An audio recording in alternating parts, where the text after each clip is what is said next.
안녕하세요. 이 동영상은 모스펫이라는 제목을 가지고 있습니다.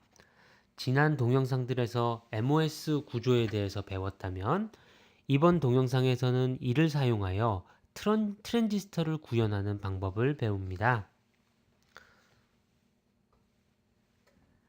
지난 동영상에서 우리는 MOS 구조에 대해서 배웠습니다.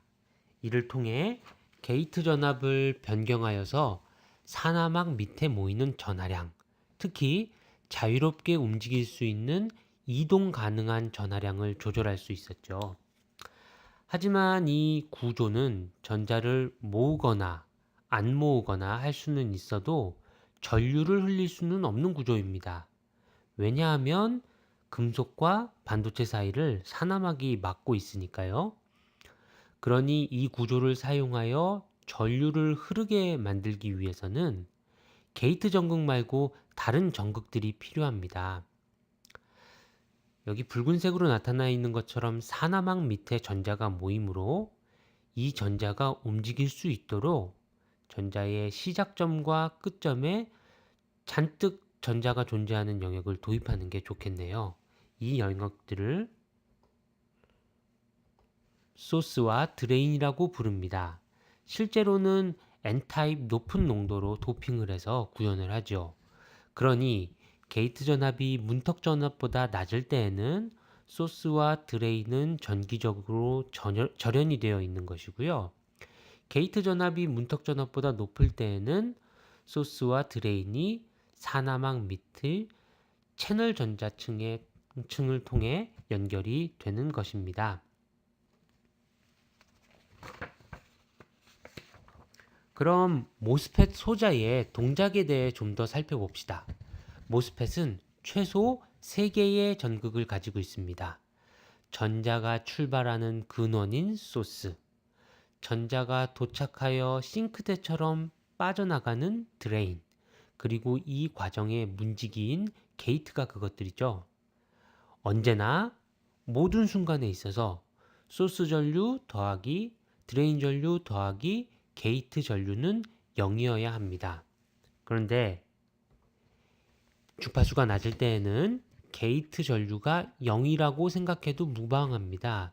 이것은 게이트가 실리콘 부분과 사나막을 통해서 분리되어 있기 때문입니다. 그러면 이 저주파 가정 아래서는 소스 전류와 드레인 전류의 합이 0이 되어야겠죠? 즉, 오직 드레인 전류만 알면 소스 전류는 마이너스 1을 곱해서 바로 얻을 수 있습니다. 또 3개의 전극이 있지만 소스 전압을 기준으로 게이트 전압이나 드레인 전압을 측정하기 때문에 실제로 우리가 관심 있는 값들은 소스를 기준으로 한 게이트 전압 BGS, 소스를 기준으로 한 드레인 전압 BDS, 그리고 드레인 전류 I sub D입니다. 그래서 우리는 이들 사이의 관계에 관심을 가지면 되는 것입니다. 그래서 게이트 전압, 드레인 전압을 입력으로 놓고 드레인 전류를 그리곤 하는데요.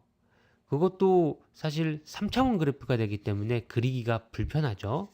그래서 드레인 전압을 고정시키고 게이트 전압을 바꾸면서 드레인 전류를 그리거나 게이트 전압을 고정시키고 드레인 전압을 바꾸면서 드레인 전류를 그리거나 이렇게 합니다. 이 두 가지 그래프들을 모스펫의 특성을 나타내기 위해서 많이 그리죠. 우리가 현재 아는 것이라곤 문턱 전압 밑에 게이트 전압이 인가되었을 때는 사나막 밑에 채널에 전자가 안 모인다, 없다는 것 뿐입니다. 그러나 이것만으로도 벌써 이 두 개의 그림들의 일부분을 그릴 수 있죠. 먼저 게이트 전압이 바뀌는 경우, 이 왼쪽 그림이죠.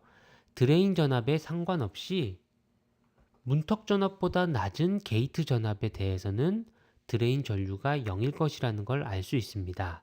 이제 우리가 해야 하는 부분은 이보다 더 큰 게이트 전압에 대해서 이 커브가 어떤 꼴을 가지는지 살피는 것이죠.